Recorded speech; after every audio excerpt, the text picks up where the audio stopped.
Hello, all. Let's do this podcast thing. It sounds like fun. Here we go.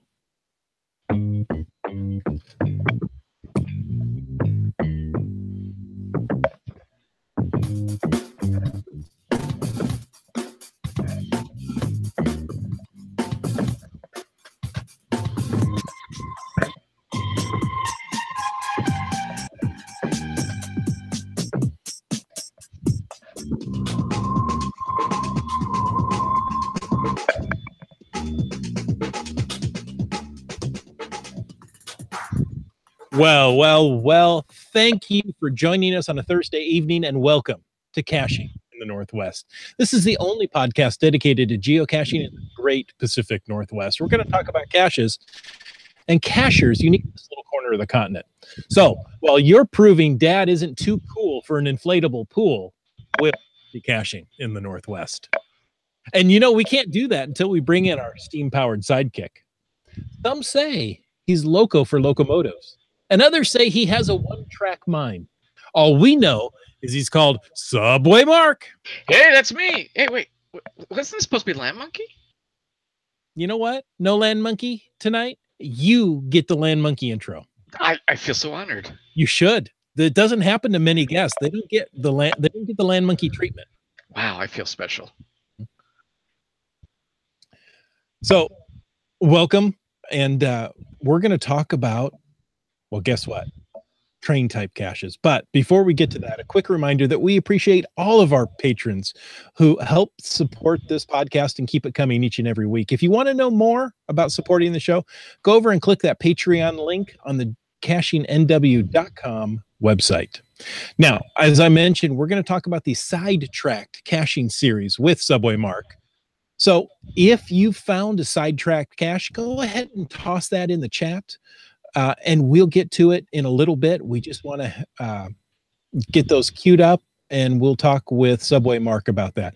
If you found any other train-related caches, go ahead and toss those in there, and we'll see what we can come up with. Now, each and every week, yes, each and every week, we like to bring you the glow. That's the geocaching log of the week. You see how this whole week thing falls into place? It really does. These are logs submitted by our listeners. Yes, by you. And I want to say thank you. If you have found a glow-worthy log, maybe you wrote it, maybe you read it, why don't you send it in to us? Send it to feedback@CachingNW.com. And there's a very good chance you're going to get that glow right here on the show. This one, we see that Oceans Azul found Auburn 2017 Sun Circle. That's GC7 Charlie Mike Queen Zebra or Zulu or Zed, however Zed. you say it. Yeah, I have to throw in the Zed for the Canadians. We read from Oceans Azul. It came down for the day to try to find a few old caches, a couple of unique icons, and to start the Auburn 2017 passport.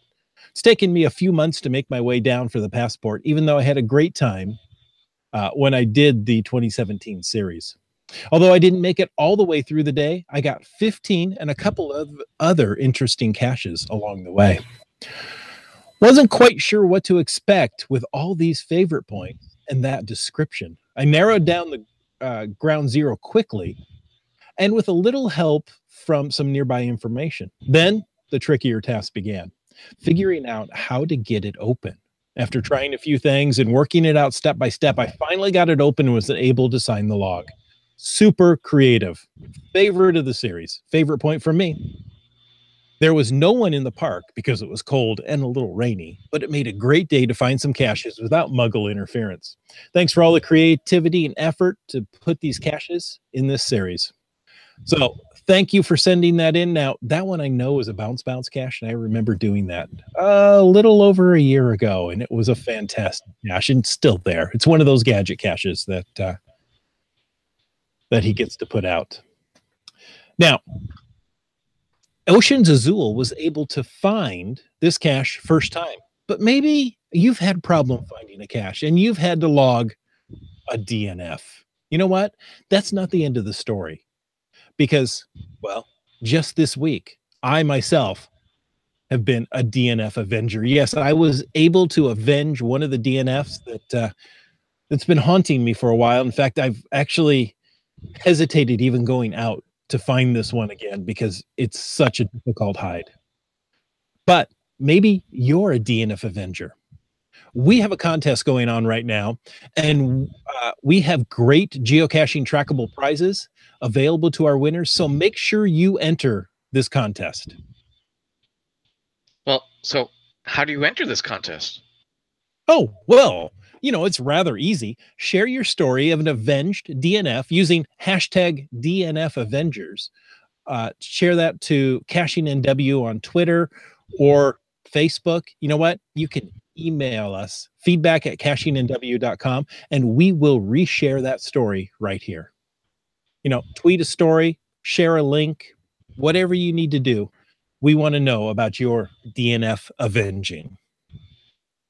And on top of this, and on top of knowing you've got that cache found, every entry is going to receive a special DNF Avengers badge for your geocaching profile. Now, some of you may even win prizes. The rules right now are on landmonkey.blogspot.ca. Go over, take a look, see what you need to do. So, with all that out of the way, SubwayMark, thank you for coming on Caching in the Northwest. Hey, no problem. I think I've been on here a few times before. You have been. And because you're such a good returning guest, we gave you the Land Monkey intro treatment. I feel so special still. Yeah. Hey, you like trains? I do? Yeah. Uh-oh. Wait a minute. Maybe we have the wrong guest on the wrong show. No, oh, wait. No, I love trains. On the right show. Yes. I'm going to go on a limb and say you probably know this, but did you hear that the Spokane Geocoin Challenge this year is focused on the star? That's, well, you know what the star is, right? Spokane Trains and Railroads? Yes. Very good. Wow. I was just looking at that this week, and we just talked with Lookout Lisa and Kid Vegas 19. They're the ones putting it together, and it kind of went over my head that the pre-launch event on Friday, that's GC7 Hotel 3 X-Ray, is a unique event. It's at the Inland Railroad Museum in Reardon, Washington. They're going to have free museum admission for the geocachers, birthday cake and punch served from a historic dining car, and a presentation on train history by the museum's curator. How cool is that? That is pretty awesome. You should know that they're actually a brand new museum. That's a new building that they just built. No. With a turntable and everything. Wait, in the museum? Outside the museum, right there. Oh, outside the museum? Okay. Yeah. Wait a minute. They built the museum. Did they build the turntable? Is that they got a turntable from somewhere else and put it in? Okay.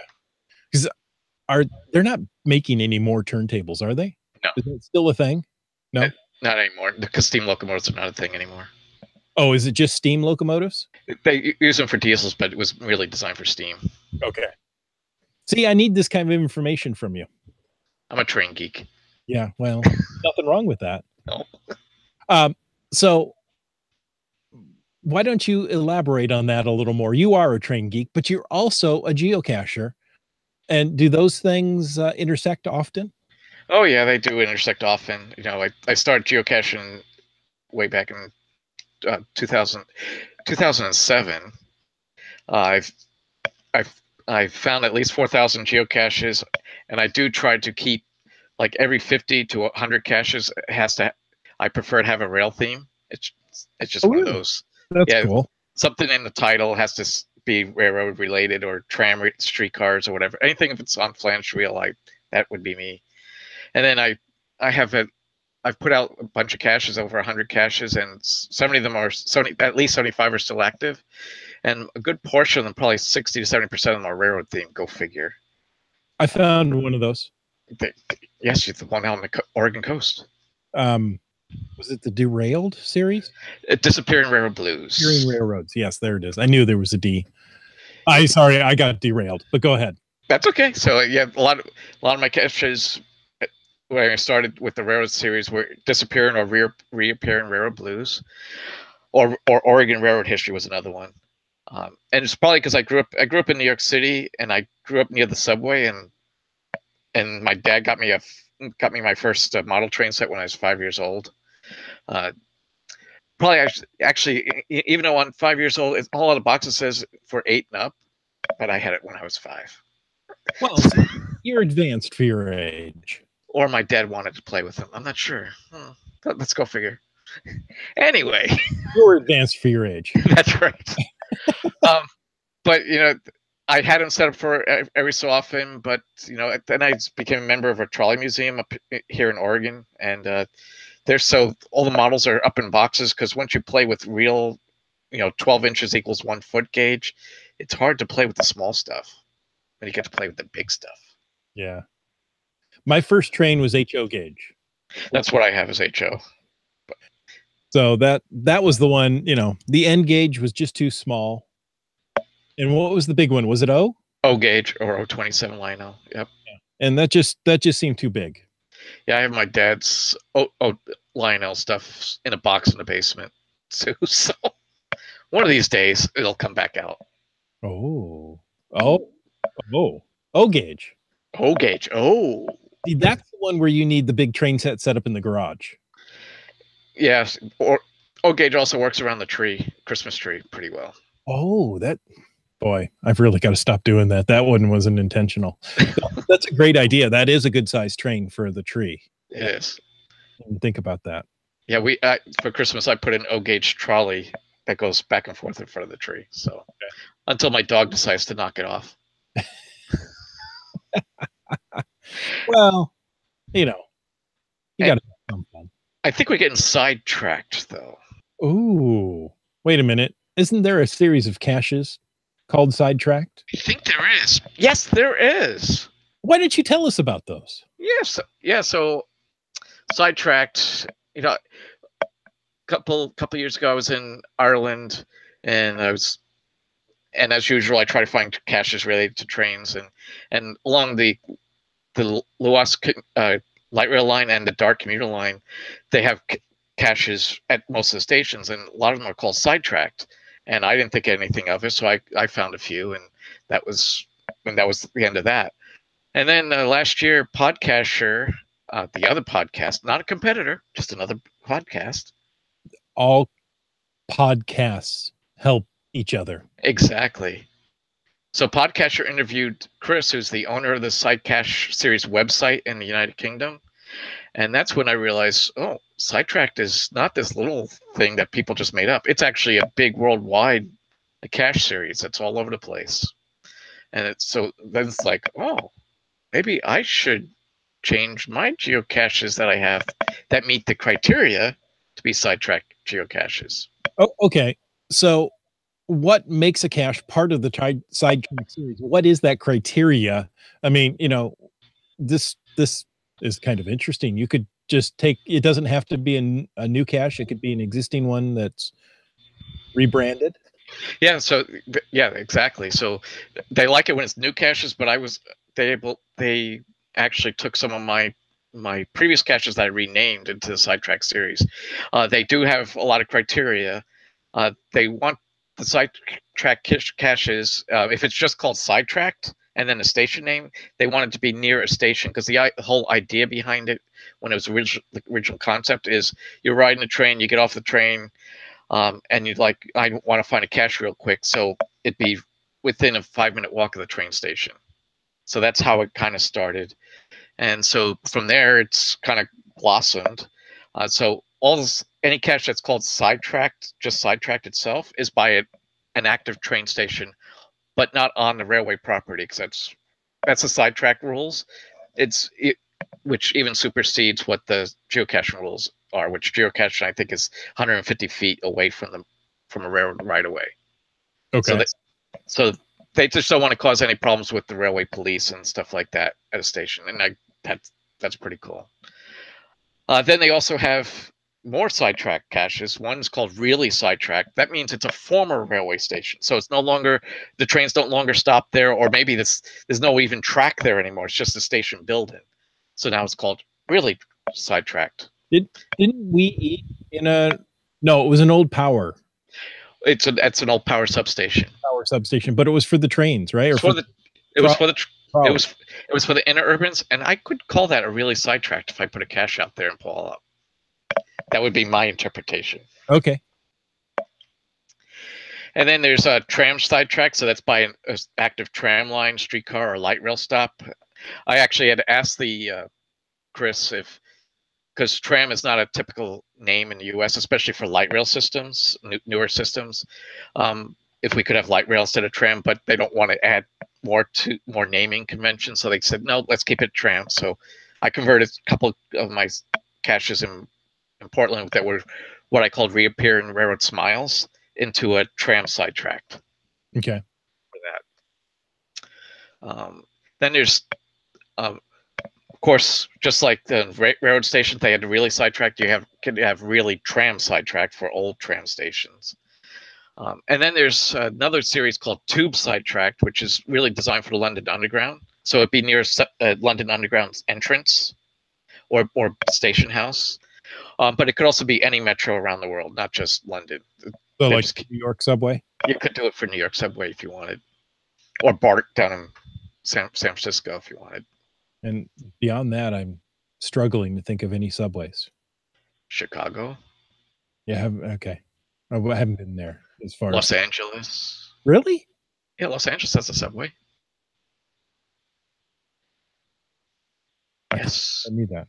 Yeah. Okay. Most people don't notice that, but yeah, they have a subway. Then, of course, they have they're in London. They have some tube stations that are abandoned, but the station building is still there, and so that's called ghost tube stations because they're spooky. Ooh. Pete says Toronto has a subway. Yes, Toronto does. But Toronto's not in the Northwest. No. Of course, you could argue Seattle Link is almost a subway. Downtown's a subway. You mean the Tacoma Link? No, Seattle Link light rail. Goes through underground downtown. It does. Yes, it does. The bus what was called the bus tunnel. Yeah, right. And then the other series that they allow is really only for London. It's called DLR Sidetracked, and that's for Dockland Light Railway, which is in the east side of London. So if you're not getting a hint, this is really a UK-based series. Well, yeah, I'll give you that. So, but they are very particular on the naming conventions. So, like if you, as in Chris, wanted to put a cache out by the Tacoma Link Theater District station, you could do that, but you'd have to actually spell it out: capital T, capital R, capital A, capital M. So for tram, space sidetracked, and the S and the T are capitalized. They're persnickety, and then followed by a dash, and then you'd say Theater District, and then you have a sidetrack cache. Interesting. And do you have to register that with SideTracked? So what you do is you basically send an email, and there's a link on their website, which is sidetrackseries.info, and you just say, hey, I just published this cache, and this is the naming convention. They will actually check to make sure that your naming convention is correct, and then they'll list it. And basically, they put it into a GSAC macro, so they can publish the stats on their website of all the sidetracked caches around the world. So that leads me into my next question. Is there a sidetrack cache in Tacoma on the Link Light Rail run? There isn't, but I know there is a Link related cache along the light rail, at least one. Yeah, there's a couple. There's one I know right there near the Theater District I have not been able to find. And it's mostly because of muggles. I haven't had the time to search. Sounds like a DNF and Avengers. Oh. Pound sign. Hashtag DNF Avengers. Yeah, exactly. Sorry, I'm old school pound sign. No. Dr. Thorpe. Exactly. In the chat is very active tonight. Thank you all. Dora Moore says Vancouver has a SkyTrain, which spends a goodly amount of its time underground. Especially the Canada line. which seems odd for a SkyTrain. True. And Bounce says the buses still use the tunnel in Seattle for another year. Then they're kicked out. Keats throws in potentially in a few decades or years, the Broadway subway will be built out to UBC. University. That needs to be done desperately in Vancouver. Yeah. So the next question from Dora Moore, I think she's reading the show notes. So Dora Moore, stop it.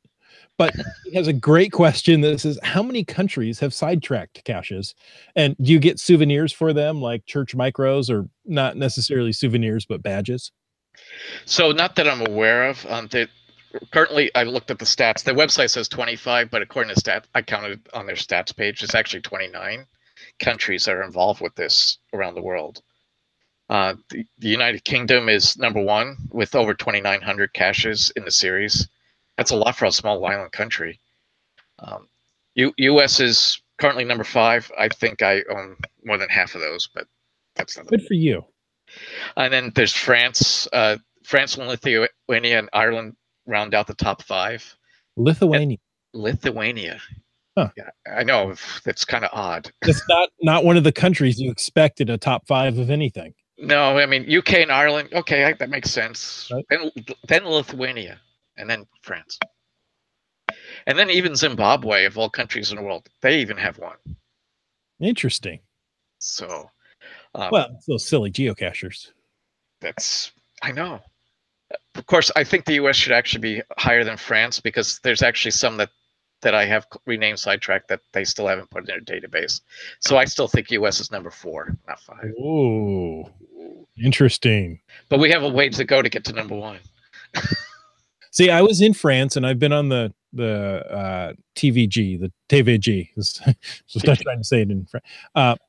In '99, back before geocaching was a thing. So that's exciting.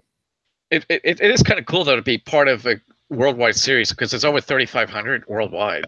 I mean, I own a few. It's like you feel like part of something bigger than yourself. Mm-hmm. GSM ×2 says, would a metro rail in Los Angeles qualify if the hider met the naming convention? Yes, you just put a tube. Yep, you definitely could do that. Metro rail would be a tube?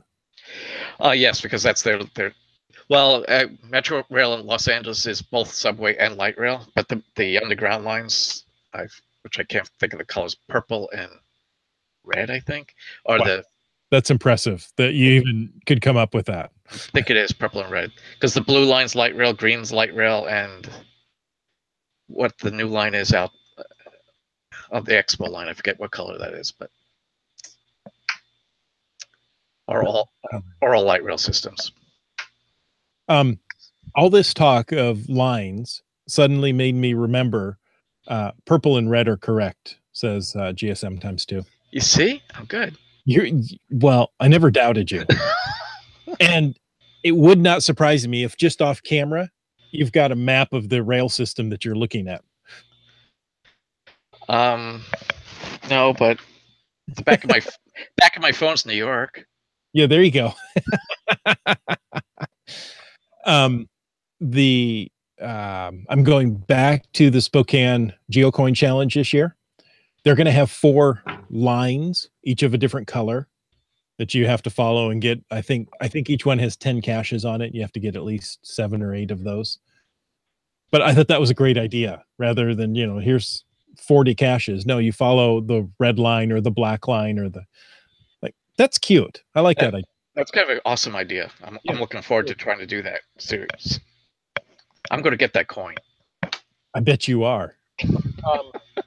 I look over here. Did you get the Auburn GeoCoin? Yes, I had to. There you go. Let's see. Will it focus on it? Maybe. Yeah, it's got a steam locomotive. But that was Auburn of some year. 2016. 2015. It says right. 2015. There you go. Okay. What type of caches? So we know how they have to be named. We know what they have to be near. What type of caches are involved? If it's a cache type, it can be it pretty much. So I even looked through the stats. They obviously have regulars. That's what most of them are. But they also have multis, mysteries. There's a Where I Go. There's a letterbox. There's virtuals, and even Earth caches. Which was interesting because I looked at them. They're in London by London train stations, and they have either some artwork up front or something that's stone, and they wanted to. You need to learn the history about where this quarry came from or whatever like that. So it's pretty cool. Well, and there's even a Cyto at a rail station that was done. Really? Well, that makes sense. Yeah, actually. Most of the rail stations that I've been to, they need a Cyto.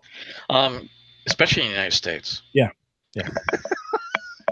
But they also have events too, SideTracked series events, which can be any time of the year. But on August 10th of every year is considered SideTracked Day, because the first SideTracked cache ever hidden was on August 10th, 2007, by Eversham Station, and by Sharnoff and Biker Me 76 or Biker Mel 76. 76.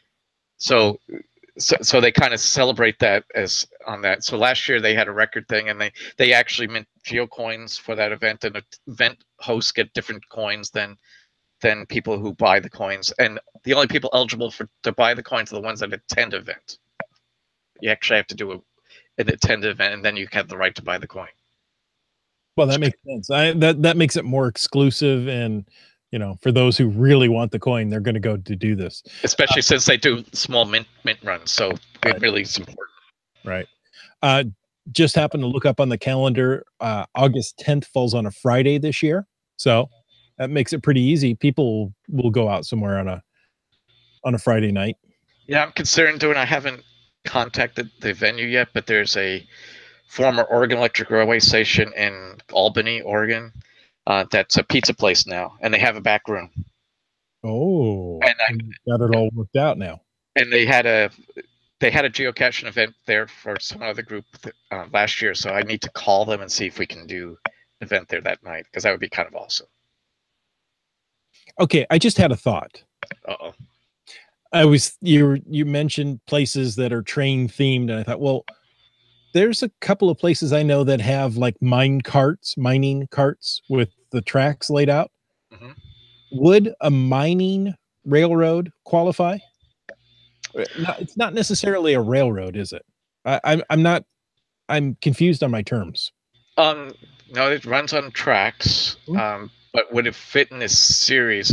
If it's museum related, you probably could do like a really SideTracked kind of thing. Mm-hmm. That because you can use really SideTracked also for museums as well. They also have mini SideTracked for miniature railways, so maybe that might work too. There you go. What about a mono? We have one of those in Seattle. Yeah, that doesn't quite fit, but it should. There should be a mono, right? It should be a mono SideTracked. Yeah. Monotracked.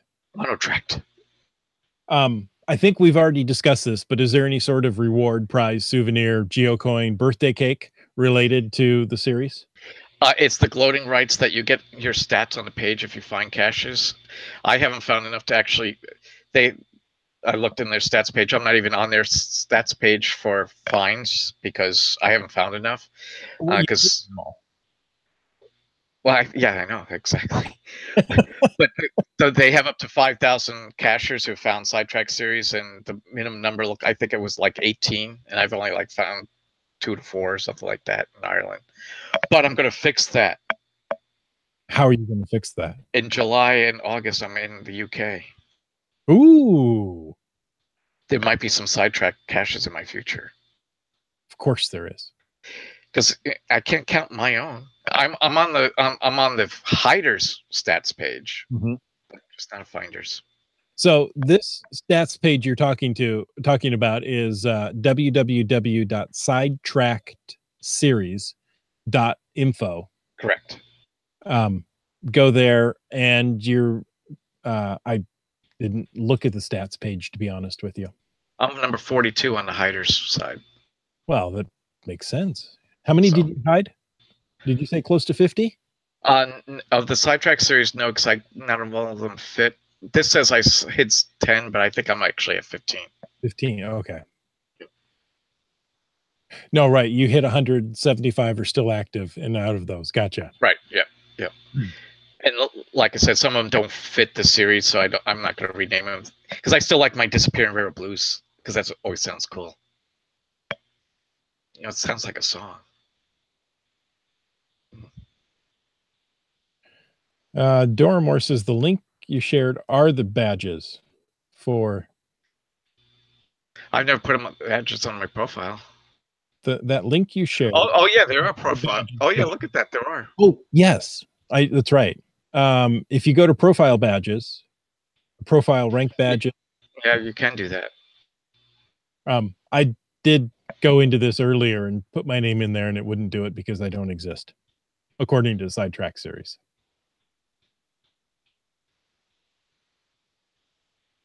Yeah, which say I just put mine in. So SubwayMark says just started found for. Okay.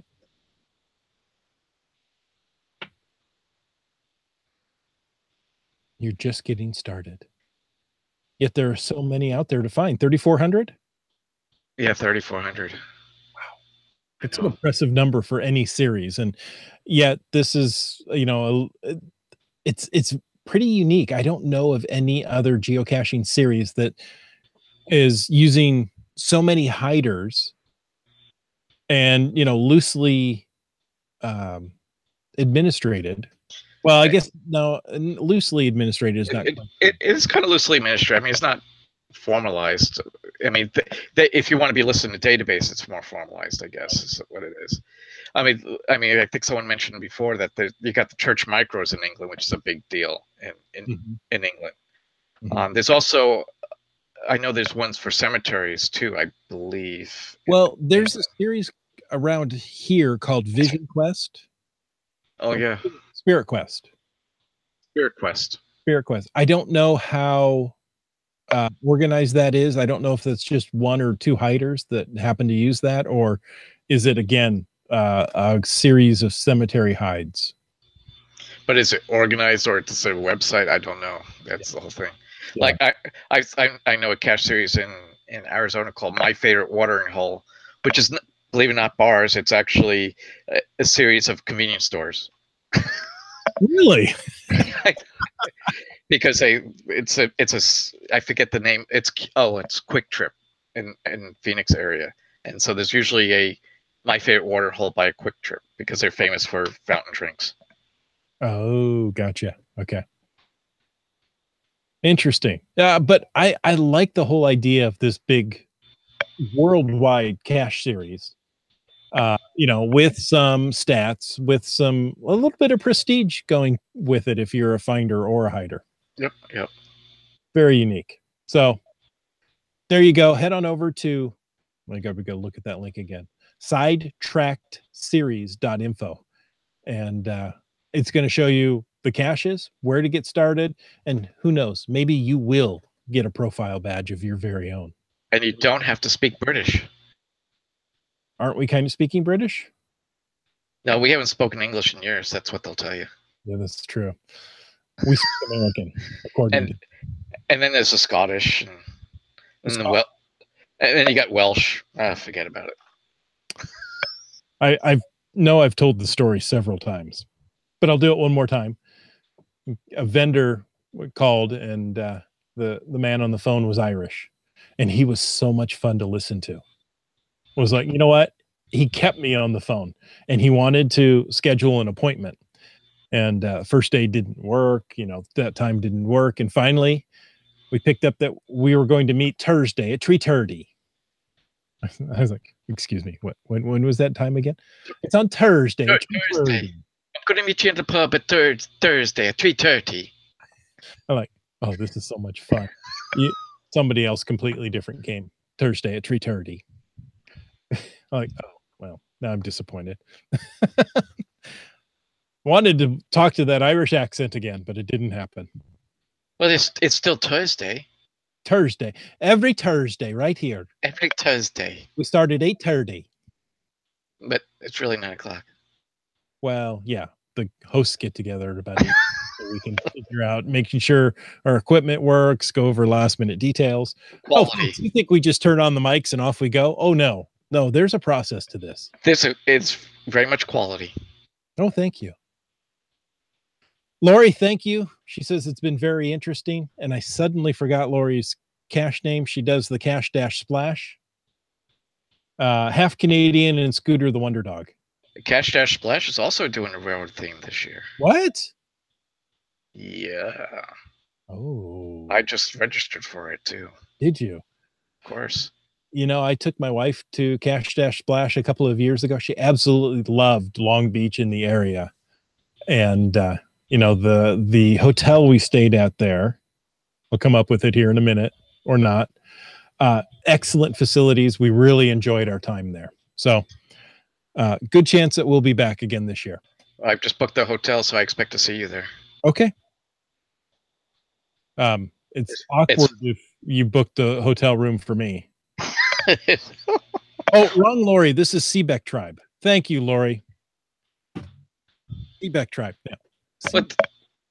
You live in the city of Seebeck. That means there's that park with that wonderful house that you can quote unquote rent at no cost from the city of Seebeck, and you need to host an event there. Just throwing that out there. Okay, all done. Hint, hint. Mm-hmm. Sorry, that was the wrong Lori. Lori, 1,000 apologies. Okay. Well, folks, thank you so much for tuning in. We appreciate each and every one of you.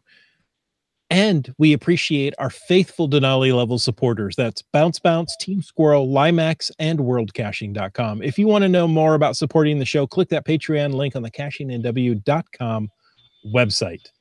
And as always, each and every week, we want to thank all of our supporters. And let's see if I can do this in one breath. Monkey.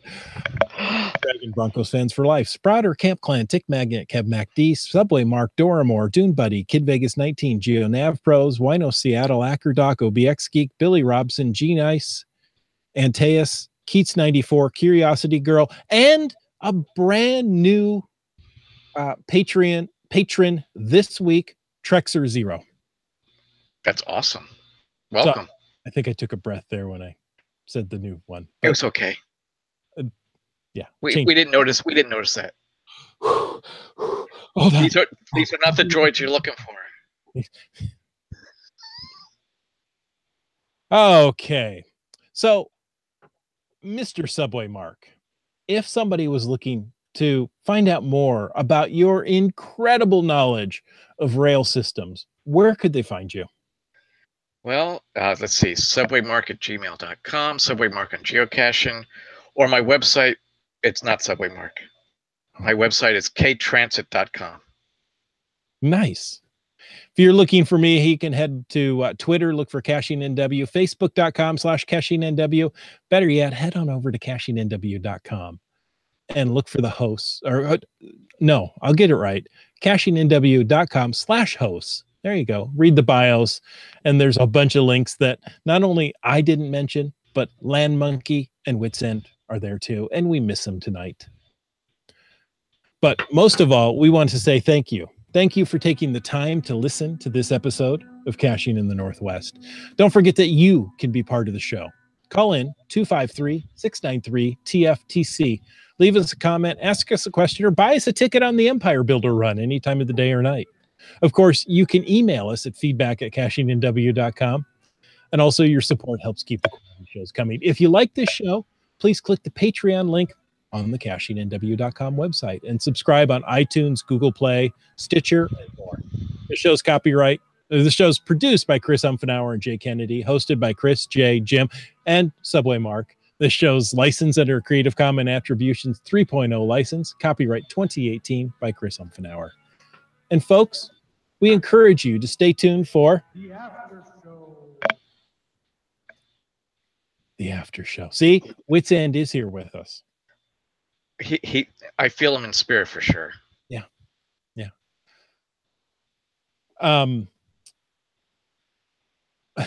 Seebeck Tribe says, wow, second hint on that one. in the house down there. I can't remember the name of the park. My nephew had a kind of like it was the rehearsal dinner for his wedding at this park in Seebeck. And there's a lovely house there. And it was mentioned that if you happen to be a resident of Seebeck, the gentleman who donated the house, and I assume the whole land to the park, says any resident of Seebeck can rent this house, use this house free of charge. You do have to schedule it. But anybody else who wants to use it has to rent it. And where is Seebeck? It's in Washington. That's a big state, by the way. Let's see. I need a map to tell you exactly where Seebeck is. It's the park is the Scenic Beach State Park. Oh, or Washington State Park in Seebeck is what. Seebeck is, let's say, east of Silverdale. So a little above Bremerton and Port Orchard. Okay. Still within the sound, not out to the coast. Oh, there you go. Scenic Beach State Park. Ooh. Google still works. I know. 20 minutes outside Silverdale. Seebeck Tribe, you are amazing. Thank you for your help. It's a beautiful area. It really is. And it's right there on the water. Well, for the most part. The Elmer House. I've never really been on the peninsula or around that area at all. I need to do that someday. Oh, you should. How's your Delorum pages for the state of Washington? Is it 95 and 90? Pretty much. I mean, I've gotten many of the counties, but I'm still pretty much open. So, yeah, it's on Hood Canal is Seebeck. And you know what? You're right. It's on Hood Canal. Now that I zoom out, you're exactly right. Yeah, yes, that's Hood Canal. Look at that. Yeah, I was zoomed in too close, and I thought that was still sound. It's not. It's Hood Canal. See, I should not speak before I have information. This is the problem of a podcaster. That's correct. There will be someone to correct you. Well, that's what the whole chat is for correcting just me. Everybody else is right. Yeah. Seebeck Drive says, I hope I was right. You're exactly right. Yeah, you're right on the money. Oh, with the name Seebeck in the caching name, she better be right. Well, even if we would just assume she's right, even if she's wrong. Yeah. So. She also says she's going to see me at the event on Vashon. So, Leadweed, a Vashon Island geocacher. Where did we see each other? I want to say it might have been an Auburn event. I know we saw each other, and I heard he was going to put out he got a virtual reward. Oh, nice. Do virtual caches, and I thought, oh, let's do an event when that releases. That'll kind of be fun. And he's going to put it at the lighthouse on Vashon Island. So we've been chatting back and forth, and he got permission to use the lighthouse. So on July 1st, there's going to be an event on Vashon Island. And when I was looking at Vashon, I realized how perfectly it's placed between Tacoma, Seattle, and Bremerton. It forms that triangle right there. Yeah, yeah. Everybody has to take a ferry to get there. It is a true island. Correct. Unlike some islands in the area, which actually are connected. Would be. And I guess there is a little bridge, isn't there? Yeah. It truly is an island, but barely an island. There's several that are like Bainbridge. Now, Bainbridge does have a bridge. Anyway, I was like, wow, that's a great place to put an event that, you can get 3 major metropolitans to come to. And you all have to go by ferry. The event's at 2:00. So look at your ferry schedules. There's now here's the cool thing. If you come to that event on that day, you can get 6 icons right on that island. That's pretty impressive because it's not a big island. Right. So there, of course, there'll be the event and the virtual.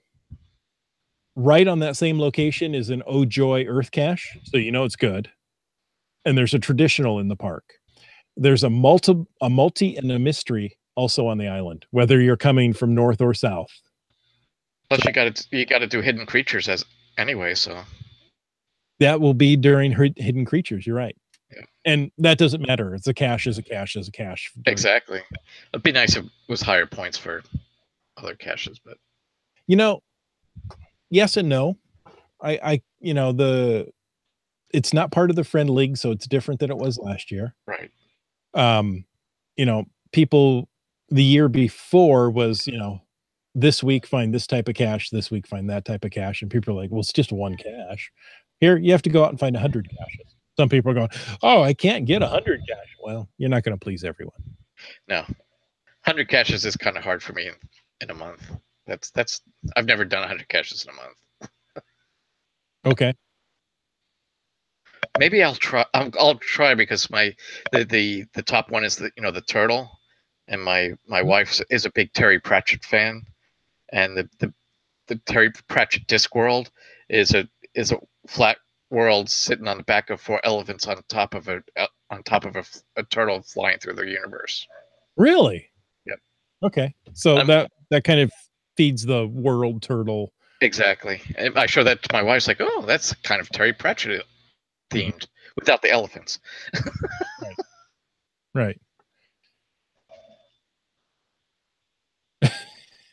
GSM times 2 says, with the rising oceans, maybe these things will become islands in the future. That's correct. Seaback Tried says, it's on Vashon Island or just Murray Island? Well, Murray Island is physically connected to Vashon, so I don't know how you call that an island. It's one of my pet peeves. It's not an island if it's...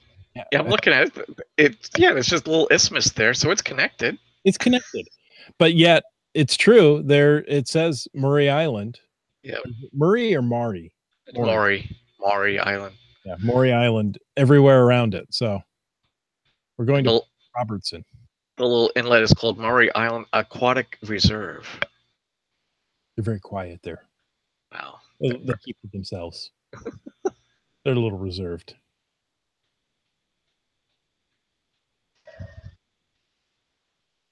So yeah, it'll be fun. But there are several islands that are true islands, but there are some that they call islands that, like Whidbey, not a real island. I think you have a thing about Whidbey Island. Yeah. Don't call it an island if it's attached. Oh no, I guess it is. I'm wrong. It is. There's a bridge up top, but it's not a very big one. Doesn't count. There are a couple others that those aren't real islands. Well, it's connected at a bridge by Deception Pass, so therefore it's deceptively an island. Deception Pass is beautiful, by the way. If you haven't been out there, I haven't been up there. I need to do that. So, I've done the San Juans. That's gorgeous. Yes. Spent a week out there one summer. We had some friends who had a house, and they said, well, we're not using it. Would you like to? Well, yeah. And the San Juans was just gorgeous. It's one of those places that I want to take my father back to and say, hey, come on, let's go.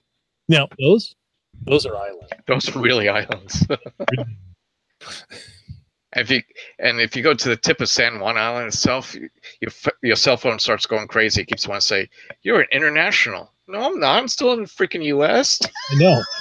I'm sorry. You've connected to Wait, no, I don't. Turn off data. Turn off data. No.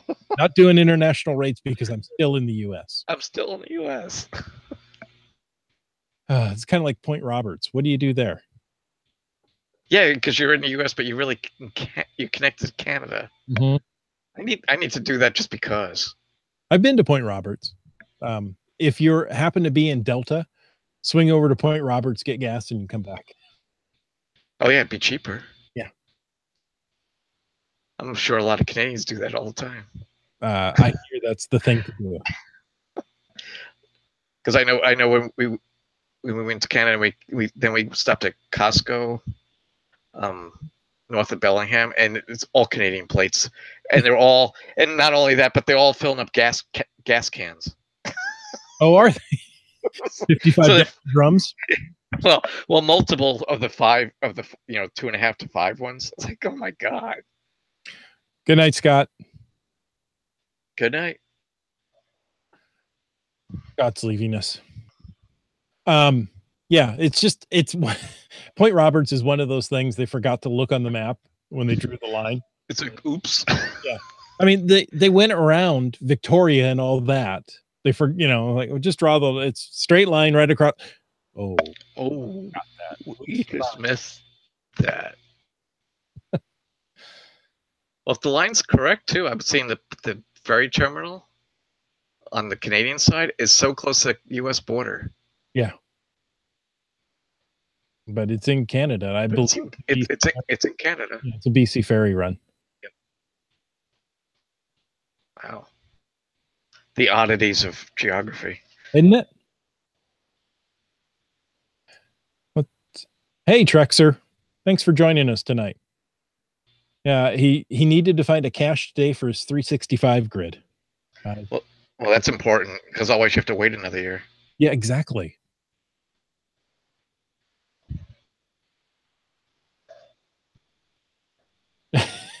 Keats says, I think Canada should annex Point Roberts. And you know what? I think we should just give it to you. I mean, the only way you can get to it is to drive through Canada. The ferry dock isn't even in the U.S., so there's no way to get there other than driving. Well, the fact that, and then we have to pay for border patrol there. Yeah.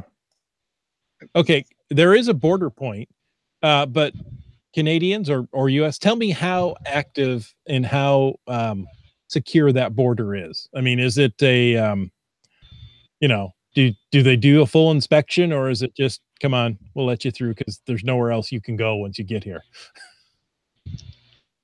I don't recall. But I would have went there, pre 9/11.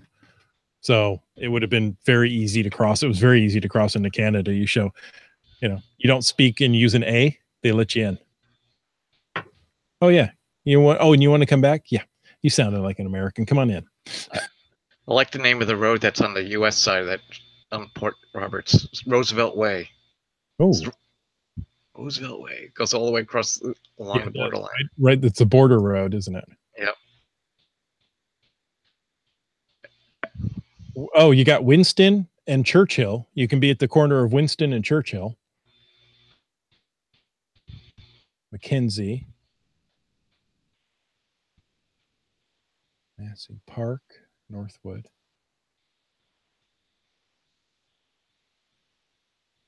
But there's no ferry there, so the only way to get there is through Canada.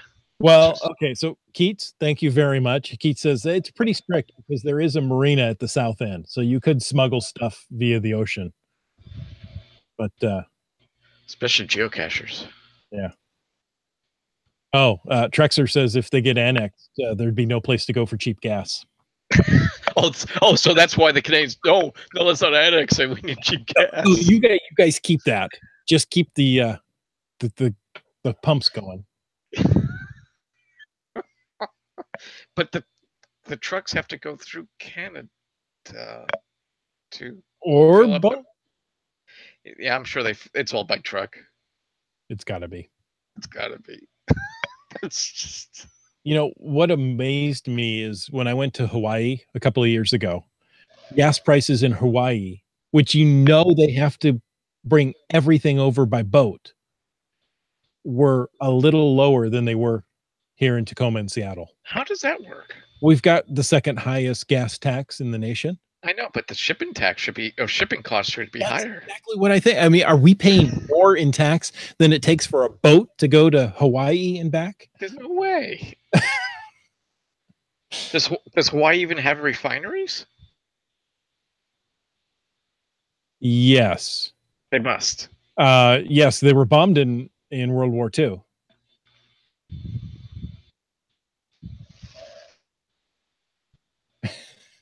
So Seabeck Tribe says, I live near a Canadian border and we crossed all the time. I even had to go to Canada to learn how to drive in a city because my hometown was a stop sign in rural road.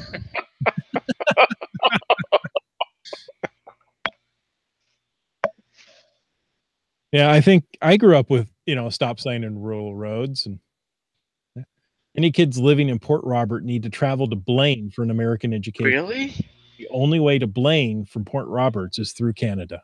That's crazy. So that must be a heck of a school bus ride. They have to take a school bus. Through border twice. That's crazy. Twice a day. They would have to go through a border crossing, right? I mean, even a school, there's no, there would be no special privileges for them. So that mean all those kids have to have passports? That would have to be. Wow. Blaine, Port Roberts is 26 miles, 44-minute drive. Plus 2 border crossings.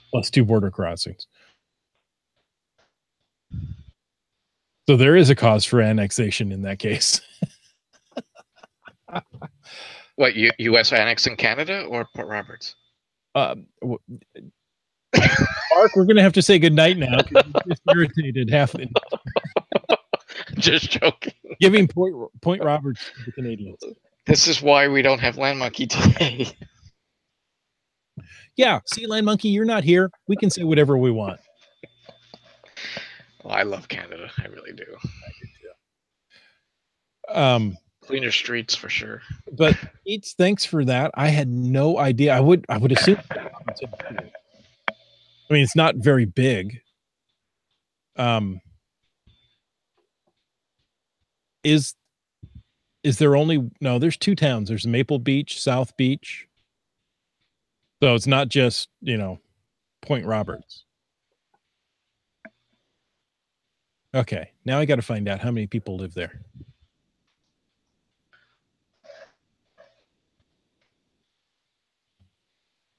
You know what I could do? I could just make something up and then have people in the chat correct me. Oh, okay. Point Roberts is a PENE, Penne, exclave of the United States on the southernmost tip of the Tuasin Peninsula, south of Vancouver in British Columbia. The area which had a population of 1,314 at 2010, is reached by traveling 25 miles through Canada. I've never seen the term penny exclave. Let's search Google. Plural, plenty, is an area that is for practical purposes an exclave, but does not meet the strict definition.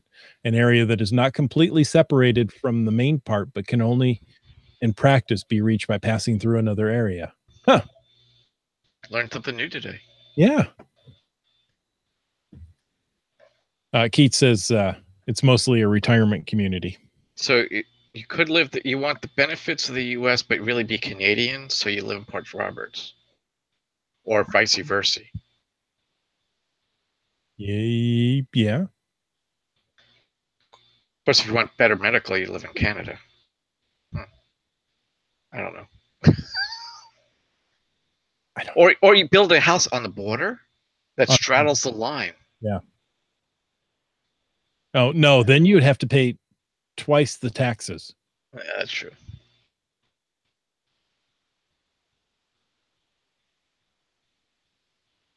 Let's see. Seabeck Tribe says, when doing sports, we traveled through Canada to go to the other side of the mountain pass. And many times we had to time it very carefully because the border would close at a certain time. We couldn't make it to the other border. We had to take the mountain pass that was near a road. Or that was a near road.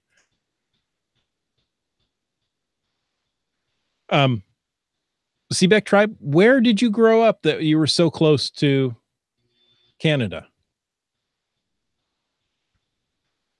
Keats said, I had to explain geocaching to a border guard while going through Point Roberts. She had no idea what it was. Thank goodness her supervisor knew where it was. Probably because why were you only in Port Roberts for an hour? Yeah, well, you could drive all of Port Robertson. That's true. So what were you doing there? You know, Costco could make a killing right there in Point Roberts, couldn't they? Well, they could. Narrow. I don't know where that is. Curlew, Washington. Curlew, Washington, about 3 hours north of Spokane. Okay. I see it right there on the map. So I know there's a town in New York State, upstate New York State, where the main street, the double yellow line, is the border crossing on their main street. Oh, wow. Canada's on one side and the U.S. is on the other side. So Curlew is really separated by, what is this? There's a big green spot here on the map. I'm trying to figure out what. There's several mountains: Independent Mountain, Togo Mountain, Marble, Rocky, Taylor Ridge, Profanity Peak. Oh, U.S. Mountain. They got really good building. They're coming up with the names. It's big and green, so there's some, state, national forest there, and there's not a road through it. You have to go up into Grand Forks, come back down through to get to like Kettle Falls, the other side of the. That's interesting.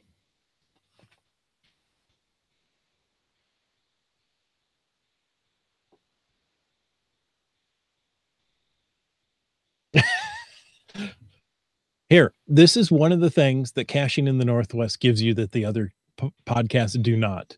Keith says, looking for containers in the woods was an ill-advised way of explaining geocaching to a border guard. So there you go. That's not the way you're supposed to explain it. No, I would say a scavenger hunt.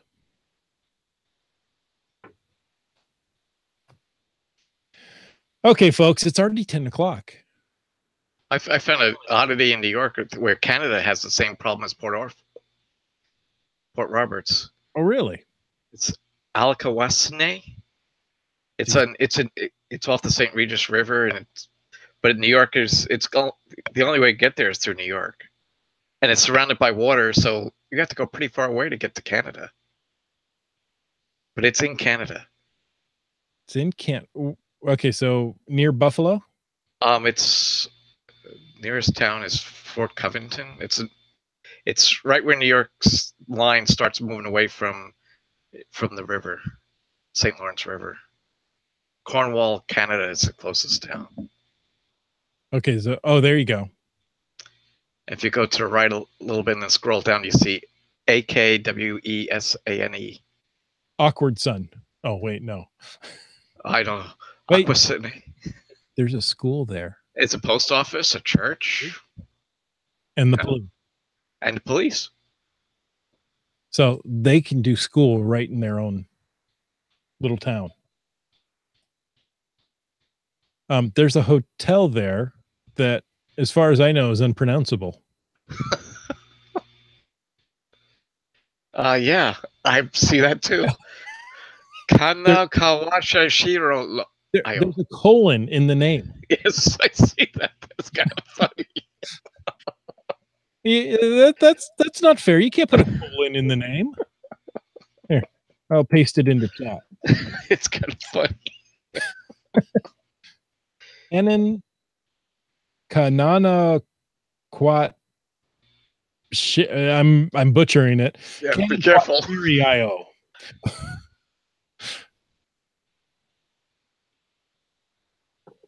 Okay. Let's see. Seebeck try. Oh, Keats Morton says global GPS treasure hunt was the magic words. So Seebeck Tribe says Sherman Pass is 5,576 feet near Republic. Then Boulder Pass would go from Curlew to Orient.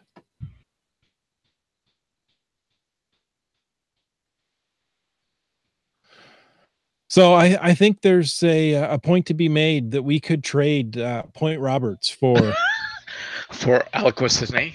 Yeah. Straight up trade. Oh, wait. No, we'd get a school and they wouldn't. That's true. That wouldn't happen.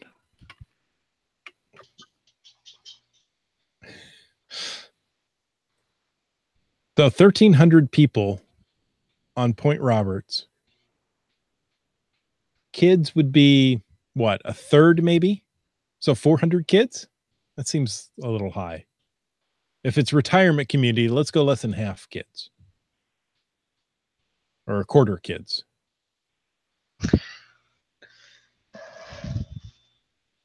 I don't know.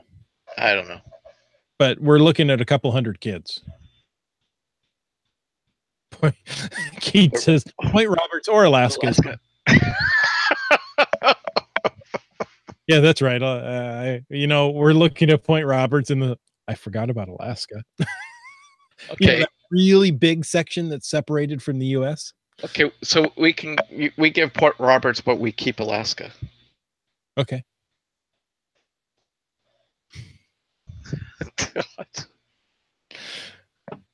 Oh, Keats, good one. You win the internet tonight, folks. Thank you for sticking with us as we look on a map and figure out little odd things, and that's kind of some of the things we do in the after show. That's what happens when you get sidetracked. Oh, so well. You are good with the puns. There you go. Until next week, get out and get caching in the Northwest. Good night.